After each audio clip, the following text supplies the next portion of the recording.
अस्सलाम वालेकुम व्यूअर, मैं इकबाल खटक MI के चैनल से। आज मेरे साथ मौजूद हैं इंफॉर्मेशन सेक्रेटरी रावलपिंडी कैंट और साबका आज़ाद हैसियत से वार्ड 1 से मेंबर के कंट्रोलमेंट बोर्ड का इलेक्शन लड़ चुके हैं। आगे भी इरादा है। आज इनसे गपशप लगाते हैं। अस्सलाम वालेकुम फ़ारूक मीर साहब। वालेकुम अस्सलाम खान साहब, कैसे हैं आप? ठीक हैं? और पहले तो मैं आपको आपके चैनल की मुबारकबाद देता हूं और बहुत कम टाइम में आपके चैनल ने बहुत ज़्यादा सब्सक्राइबर्स हासिल कर लिए हैं। अल्लाह ताला आपको मज़ीद रखेगी। तो फ़ारूक मीर साहब, पहला सवाल ज़ाती सवाल। आपका उम्र भी काफ़ी बड़ा है, बाल भी सफ़ेद हो गए हैं और बीमार भी हैं, तो आप इस उम्र में लोगों के फलाई काम कैसे कर लेते हैं?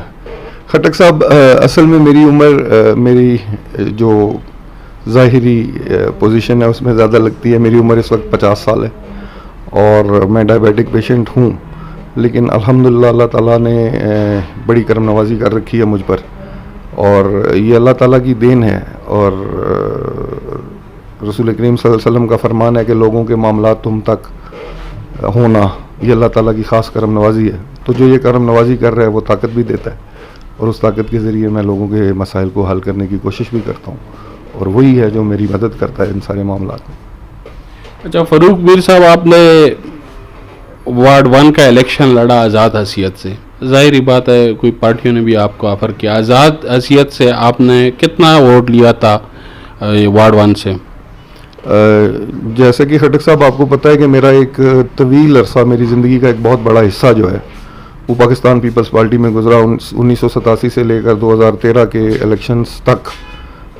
उसके बाद जब ज़िमनी इलेक्शंस हुए और पार्टी ने हमें ये कहा कि आप मुस्लिम लीग नून के जो शहबाज शरीफ साहब हैं उनका इलेक्शन लड़ें, तो मैंने अपनी जुदाएँ जो राहें हैं वो जुदा की पार्टी से, क्योंकि मेरा नज़रिया मुझे इस चीज़ की इजाज़त नहीं देता था कि 27 साल पीपल्स पार्टी में रहकर जिस पार्टी और जिस लीडरशिप की मैं मुखालफत करता रहा हूँ और यकसर मैं एकदम उनको बेहतर करके दुनिया के सामने और अपने लोगों के सामने पेश करूं।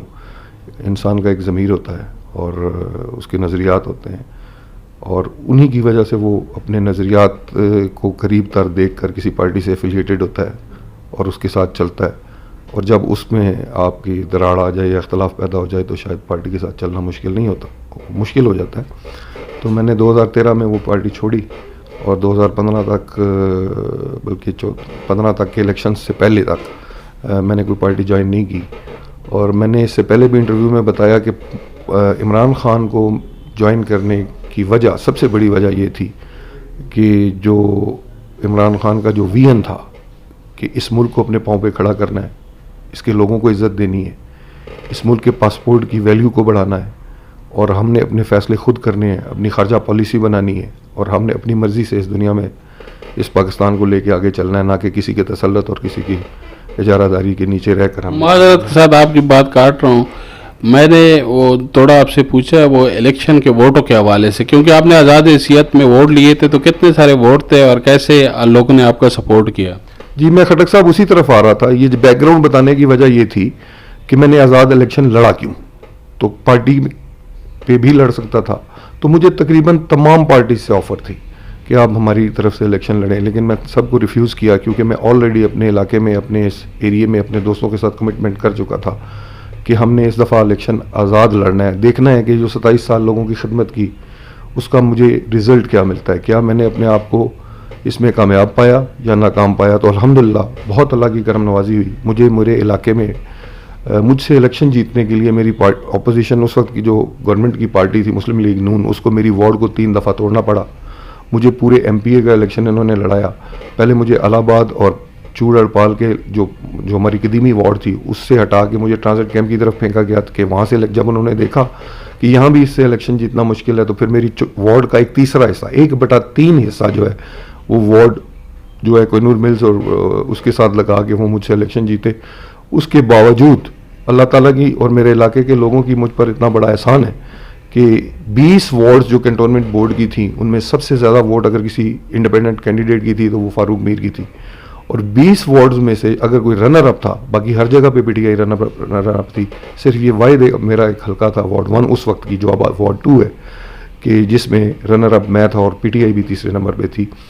और मेरा जो इलाका जिस पे मैंने सियासत की, जिसमें मैंने सारा अरसा गुजारा, लोगों के साथ खिदमत की, लोगों के साथ उनके मसाइल के हल के लिए, जैसे आपने पहले फरमाया कि मैं चलता रहा, तो वो जो वार्ड का वो 1/3 हिस्सा था, अल्हम्दुलिल्लाह मेरे मुखालफिन उसमें से कोई एक पोलिंग स्टेशन भी मेरे खिलाफ जीत ना सके। अब माशाल्लाह आप पाकिस्तान तहरीक इंसाफ में शामिल हो चुके हैं, तो पाकिस्तान तहरीक इंसाफ के प्लेटफॉर्म से आप वार्ड के मेंबरशिप कंट्रोलमेंट बोर्ड की उम्मीदवार हैं, तो आपकी आज़ाद हैसियत से भी वोट है। अगर पार्टी का टिकट आपको मिल जाता है, पार्टी का भी वोट मिल जाता है, तो आप क्या तवक्को रखते हैं कि आप इलेक्शन जीत जाओगे? खटक साहब, पार्टी के टिकट की जहाँ तक बात है तो मैं ये हमेशा चाहूँगा कि पार्टी का टिकट खालिस्तन प्योरली उस शख्स को मिले जो उसका अहल है। अगर कोई शख्स मुझसे ज़्यादा बेहतर है और वो पार्टी के लिए काम कर सकता है, यहाँ से इलेक्शन जीत सकता है और वो इलेक्शन जीत के पार्टी के लिए प्लेटफॉर्म क्रिएट कर सकता है, तो वो उसका हक है। और अगर मैं इस काबिल हूँ तो वो मेरा हक है। और मेरा मकसद इसका टिकट, इस प्लेटफॉर्म से कंट्रोलमेंट बोर्ड का सिर्फ टिकट लेना नहीं है। मेरा मकसद इमरान खान के वीएन को लेके आगे बढ़ना है। वो चाहे मैं काउंसलर बनूं, मुझे टिकट मिले या ना मिले, उसमें वो मेरे लिए माने नहीं रखता। मैं इमरान खान का सिपाही हूँ और इमरान खान के वीएन को लेके मैं आगे लेके चलना चाहता हूँ। इमरान खान के जो प्रिंसिपल्स हैं, जो सोच है, जो अप्रोच है पाकिस्तान की तरफ, मैं उसका दाई हूँ। मुझे किसी टिकट की लालच जो है वो इस पार्टी में लेके नहीं आई। और कल अगर मुझे पार्टी कहती है कि आपकी जगह कोई और बेहतर कैंडिडेट है और ये इलेक्शन लड़ना चाहता है और वो वाकई मेरिट पे आता है, तो मुझे कोई इतराज़ नहीं होगा।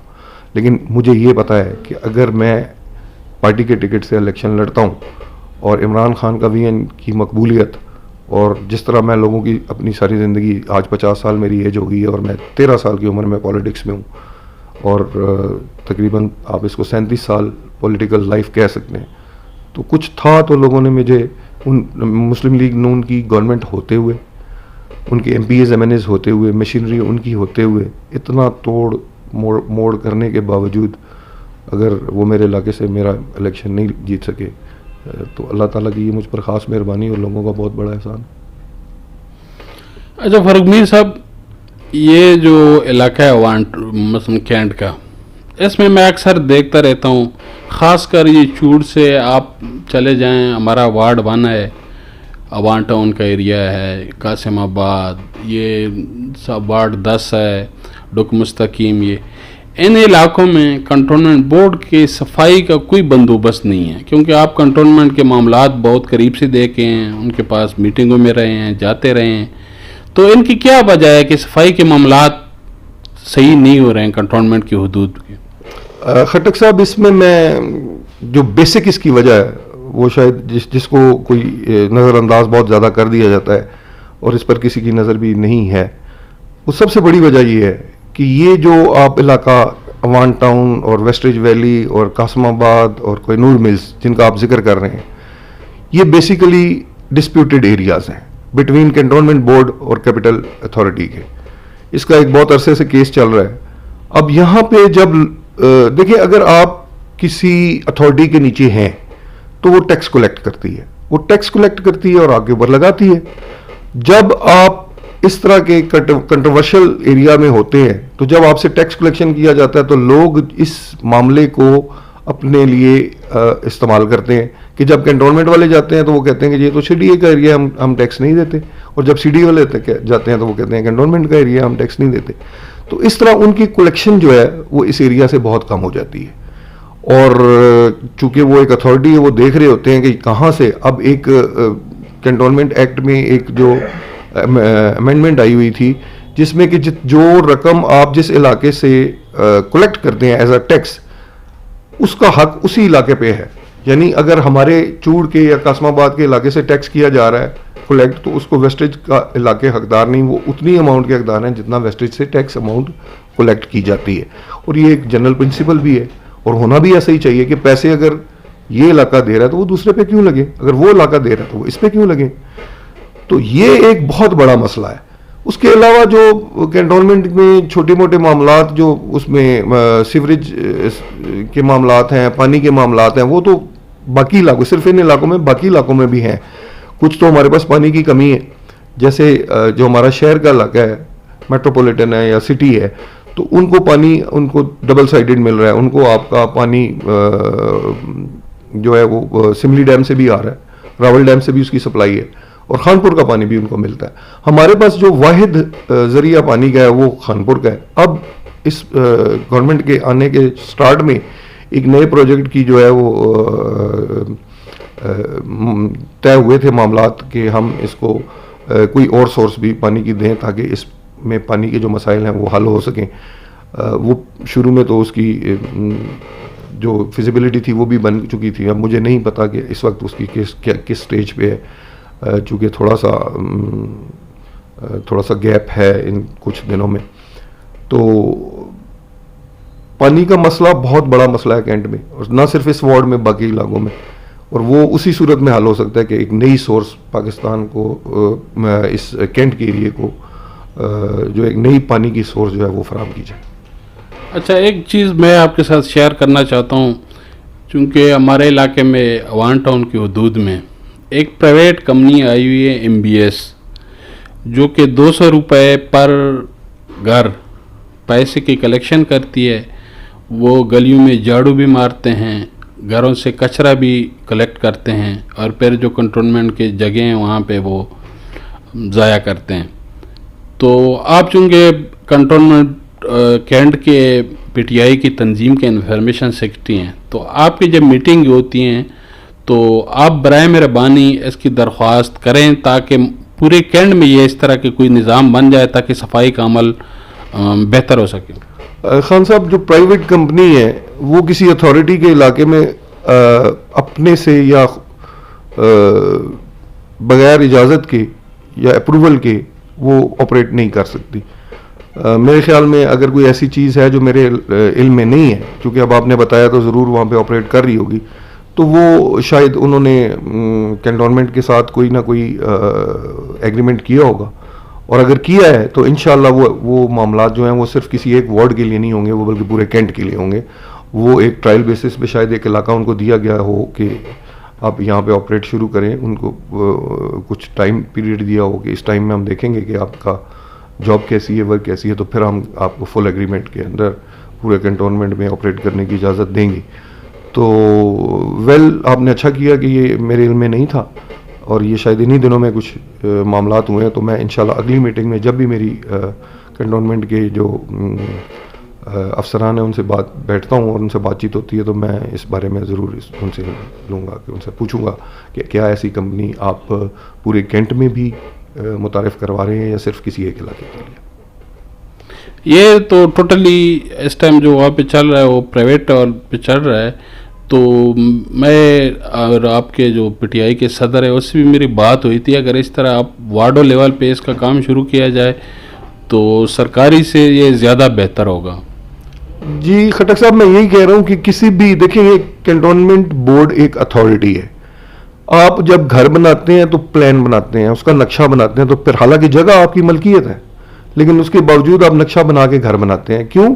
कि अथॉरिटी ने कुछ चीज़ों को कंट्रोल करना होता है कि आपने शेड कितना निकालना है, वहाँ पे आपने गली कितनी छोड़नी है, आपकी नाली कितनी होनी चाहिए, आपके घर के आगे रैंप कितना होना चाहिए, आप कितनी स्टोरीज बना सकते हैं कि खुदा ना खास्ता कोई ऐसी आफत आ जाए तो उसमें उस गली में ऑपरेट किया जा सके। तो ये वो ऐसी चीज़ें हैं कि ये अथॉरिटी की जिम्मेदारी होती है। इस तरह जिस तरह आप कह रहे हैं कि कोई वैसे ही प्राइवेटली आ जाए और कहे कि हाँ वो जमादार वगैरह तो हम घरों में लगा लेते हैं कि वो 200 रुपया लेते हैं और कूड़ा उठा के, लेकिन अगर किसी कंपनी प्रॉपरली कहा जाए कि वो ऑपरेट कर रही है तो मेरे ख्याल में ये कैंटोनमेंट की इजाज़त के बगैर मुमकिन नहीं है। अच्छा फरूक मीर साहब, आप पार्टी का हुकूमत है, तो आपके वार्ड लेवल पे या कैंट लेवल पे कोई काम नज़र आ रहे हैं तरक्याती पार्टी कर रही है? देखिए जी, पार्टी तो फंड्स दे रही है। पार्टी ने हर 6 माह में हर MPMNA को फंड्स दिए। हमारे इलाके में भी फंड्स मिले हैं, कुछ फंड्स हमारे इलाके में भी लगे हैं। असल में जो इशू आ रहा है कि कोऑर्डिनेशन कहाँ, coordination between the structure of party and elected members, उसका बहुत बहुतान है, जिसकी वजह से ना सिर्फ हम प्रॉपर जहाँ पे मसाइल हैं इलाके में, वार्ड्स में, उनकी निशानदेही प्रॉपर तरीके से नहीं की जा रही, बल्कि समटाइम्स इस तरह होता है कि गैर ज़रूरी जगह पे काम हो जाता है और ज़रूरी जगह रह जाती हैं। और दूसरी बात ये कि पार्टी स्ट्रक्चर डैमेज हो रहा है, पार्टी स्ट्रक्चर को कंप्रोमाइज़ किया जा रहा है, वार्ड लेवल, तहसील लेवल, उसके बाद डिस्ट्रिक्ट लेवल पे भी। तो लोग मायूस हो गए, जो लोग सियासत करते हैं, जिनका शौक़ है, जो लोगों की खिदमत करना चाहते हैं, उनको अगर आप साइड लाइन करके और आप इंडिविजुअली कोई काम करना चाहें तो वो पार्टी का कॉन्सेप्ट, पार्टी फिर वो इंडिविजुअल तो हो सकता है, पार्टी नहीं हो सकती। पार्टी तो है ही नाम एक कलेक्शन का है, तो कलेक्टिवली अगर आपने चलना है तो पार्टी के स्ट्रक्चर को साथ लेके चलना पड़ेगा, तभी आप जो लोगों की नब्ज है उसको जान सकेंगे और उनके मसाइल को देख के हल कर सकेंगे। अदरवाइज अगर आप इंडिविजुअली एक शख्स, मेरे में तो इतनी कैपेबिलिटी होगी ना कि मैं अपने एक वार्ड जो है उसमें देख सकूं अकेले कि क्या मसाइल है, वो भी पूरी मैं नहीं शायद देख सकूंगा जिस वक्त तक मेरी कुछ और आंखें और मेरे कुछ और कान और हाथ ना हो। तो मेरे ख्याल में किसी एक एमपीए और एमएनए के लिए इंडिविजुअली ये बहुत मुश्किल होगा और इससे पार्टी को भी डैमेज होगा, पार्टी को नुकसान भी होगा, बल्कि हो चुका है। तो खान साहब 22 साल मेहनत की है उन्होंने इस पार्टी को खड़ा करने में, इसको आज गवर्नमेंट में लाने तक उनकी बड़ी मेहनतें हैं, कोशिशें हैं, उनकी स्ट्रगल है। और बहैसियत पॉलिटिकल वर्कर मैं समझता हूँ कि अगर पार्टी का विजन को छोड़ के आप इनफरादी तौर पर बेशक आसमान को सितारों से सजा भी दें, तो इनफरादियत जो है वो किसी एक गमले को तो खूबसूरत बना देगी, लेकिन पूरे गुलिस्तान को शायद उजाड़ के रख देगी। अच्छा, हमारे चैनल का इंटरव्यू हमने किया था यहाँ के जो आपके लोकल एमपीए हैं उमर तनवीर भाट साहब का, तो वो से हमने सवाल किया था कि जो यहाँ पे लोकल तंजीम है उनके साथ आपका सपोर्ट है, वो तो कह रहा है मेरा सपोर्ट हासिल है। आप चूँकि इंफॉर्मेशन सेक्रेटरी हैं रावलपिंडी कैंट के, तो आपको एमएनए के दफ्तर से और एमपीए के दफ्तर से जो लोकल वर्क या काम आप लोकल के जाते हो, तो कितना एक तवज्जो दिया जाता है कि आपके काम को प्रेफरेंस दिया जाए? देखिए जी, ये ज़ाती नौयत का सवाल है, मैं अपनी इनफरादी मामलात को इसमें डिस्कस नहीं करना चाहता, क्योंकि शायद मेरा कोई इख्तलाफ किसी मेरी अपनी पार्टी वर्कर के साथ या किसी ओहदेदार के साथ हो, तो वो एक अपनी जगह पे, लेकिन बेसिकली ये जिम्मेदारी जो है वो इन इलेक्टेड मेंबर्स पर है। वो क्यों कि इलेक्टेड मेंबर्स को इलेक्शन जितवाने वाली ये तंजीमें हैं, चाहे उस वक्त इनका वजूद था या नहीं, लेकिन ये वही लोग आज उन तंजीमों में बैठे हैं जो कल एमपीएस और एमएनएस के इलेक्शन लड़ने के लिए जिन्होंने रात दिन कोशिशें की, लोगों की मिन्नतें की, लोगों के पाँव पकड़े, लोगों को तसल्लियाँ दी, लोगों को उम्मीदें जगाई। और अगर आज आप ये कहें कि इन सब लोगों को हटाकर एमपीए और एमएनए जो है उसका कोई वजूद निखर कर सामने आ सकता है, तो शायद ये मुमकिन नहीं होगा। और मैं ऑलरेडी बहुत जगह पे कह चुका हूँ कि ये जो पार्टी के अंदर जो धड़ाबंदी है, ज़ाती पसंदीदगी और नापसंदीदगी, न सब अगर खटक साहब मैं आपको पसंद नहीं, तो वो एक आपका इनफरादी सोच है, लेकिन आप और मेरे हलके के दरमियान अगर मेरे साथ कोई और बैठने वाला आपको सिर्फ इस वजह से नापसंद हो जाए कि मैं आपको पसंद नहीं, तो फिर आप देख लेंगे इस पार्टी का शिराजा किस तरह बिखर जाएगा। तो इन चीज़ों को सोचना पड़ेगा। एक इलेक्टेड मेंबर एक शनाख्त होती है, एक सिंबल होता है पार्टी का, और उसने पार्टी को लेके आगे चलना है। पार्टी लीडर को इख्तलाफात बर्दाश्त करने पड़ते हैं और वर्कर्स हमेशा लीडरों की टांगें खींचते हैं। यही बुनियादी फर्क है एक लीडर का और एक वर्कर का। और अगर उस वर्कर को की तनकीद पर खुद को वर्कर से दूर कर लिया जाएगा, तो शायद इस सबसे बड़ा जो नुकसान पहुंचेगा वो पार्टी को। अच्छा, आने वाला इलेक्शन जो है अभी अनकरीब हुकूमत ऐलान करेगी, कंटोनमेंट का जो मेंबरशिप का इलेक्शन होगा, तो कैट लेवल पे आप क्या देख रहे हैं कि पीटीआई की पोजीशन क्या है, पीटीआई जीत जाएगी या कोई और पार्टियां ले जाएंगी इलेक्शन? देखिए जी, इलेक्शन की डेट तो शेड्यूल सुप्रीम कोर्ट में इलेक्शन कमीशन ने दे दिया है, लेकिन इसमें फ़िलहाल काफ़ी मसाइल नज़र आ रहे हैं। जैसे कि अभी एक ख़बर जो सामने आई है, जो ऑथेंटिकेटेड तो नहीं है, लेकिन हो सकता है कि ऐसा हो कि कैंटोनमेंट की जो 40 कैंटोनमेंट पाकिस्तान में है, उनमें से कुछ 7 कैंटोनमेंट्स को अपग्रेड किया जा रहा है। अगर वो अपग्रेड हो जाते हैं तो जो डिलिमिटेशंस यानी हल्का बंदियाँ कैंटोनमेंट के इलाकों में की गई हैं वो सारी नल एंड वाइड होंगी, हल्का बंदियाँ दोबारा होंगी। तो वो जो शेड्यूल जिसमें बहुत कम टाइम बाकी है, उस शेड्यूल पे इलेक्शन करवाना बहुत मुश्किल हो जाएगा। तो मेरे ख्याल में अभी लोग जो है वो तजब्जुब का शिकार हैं कि इलेक्शन होंगे या नहीं होंगे, ना ही वो गहमा गहमी है, ना वो तैयारी है। तो ये कैंटोनमेंट जो इलेक्शन है ना, ये जो एक रॉकेट साइंस है सर पूरी। ये ऐसा नहीं है कि जैसे जनरल इलेक्शंस में टिकट मिल गया और आपने टिकट जमा करवा दिया, आपने अपना जो इंतखाबी निशान है वो ले लिया और उस पर जाके अपने इलेक्शन लड़ दिया और लोगों ने खुद अपने नज़रियात पे तौर पे आके और वोट डाल दिया और आप इलेक्शन जीत गए। ऐसा नहीं होता। कैंटोनमेंट के इलेक्शन सबसे मुश्किल तरीन इलेक्शन होते हैं, एक कैंटोनमेंट के कैंडिडेट के लिए भी, पार्टी के लिए भी और इलाके के लिए भी। क्यों कि ये एक इलाकाई इलेक्शन होता है और इलाकाई तौर पर हर शख्स ये चाहता है कि मेरा कैंडिडेट मेरे घर पर इनफरादी तौर पे आए, यानी यहाँ पे हर शख्स को इनफरादी तवज्जो देनी पड़ती है, तब जाके इस इलेक्शन को कंटेस्ट या जीतने की पोजीशन में एक कैंडिडेट आता है। उसके अलावा और भी मामलात हैं, जैसे मैंने आपको बताया कि कल जब मुस्लिम लीग नून की हुकूमत थी तो उन्होंने इलेक्शन जीतने के लिए मेरी वोट्स के 3 हिस्से कर दिए। तो और भी ऐसे बहुत सारे मामलात होते हैं, ये सब कुछ देखना पड़ता है इसमें। इसको मैं ये नहीं कह रहा कि हम भी करते हैं, लोगों के वार्डों को डिस्टर्ब करते हैं, नहीं, ऐसा नहीं है। लेकिन ऐसा भी नहीं होना चाहिए कि आज हमारी गवर्नमेंट होते हुए भी हमें इन चीज़ों पर हमारी नज़र ना हो, इनको हम देख ना रहे हों कि क्या कोई हमारे कैंडिडेट की वार्ड को डिस्टर्ब करने की कोशिश तो नहीं कर रहा। हमारी गवर्नमेंट में ऐसा नहीं हो रहा कि हमारे ही लोगों को दूसरी पार्टीज वाले, हालांकि हमारे अदम तवज्जो की वजह से किसी परेशानी का शिकार कर दें। तो कुछ चीज़ें हैं जो डिस्कसेबल है पार्टी के साथ भी, पार्टी लीडरशिप के साथ भी, इलाकाई मेंबर्स के साथ भी। तो हम डिस्कस करते रहते हैं, जहाँ तक हमारी कोशिश है हम उसको आगे लेके चलते हैं। बाकी पार्टी डिसीजंस होते हैं, लीडरशिप के डिसीजंस होते हैं, हमें उनको फॉलो करना पड़ता है। अच्छा फारूक मीर साहब, अगर आपको पार्टी टिकट देती है अब वार्ड से इलेक्शन के लिए, तो आपके मुकाबले में कोई अपोजिशन की भी कोई मजबूत कैंडिडेट हैं? सर अपोजिशन मजबूत, देखिए आप किसी भी अपने जो मुखालिफ है उसको कमज़ोर नहीं समझ सकते। हालांकि अल्लाह की करम नवाजी हुई, मैंने आज़ाद हैसियत में भी अपनी सारी इस इलाके की वार्ड के जो जितने भी पोलिंग स्टेशन से वो जीते। लेकिन जब आप इलेक्शन लड़ रहे होते हैं तो आपने फिर पूरी तरह कंसंट्रेट करना है। आप ये कहें कि मैंने वो 2200 जो पिछली दफ़ा लिया था वो मेरी पॉकेट में, ऐसा नहीं होता।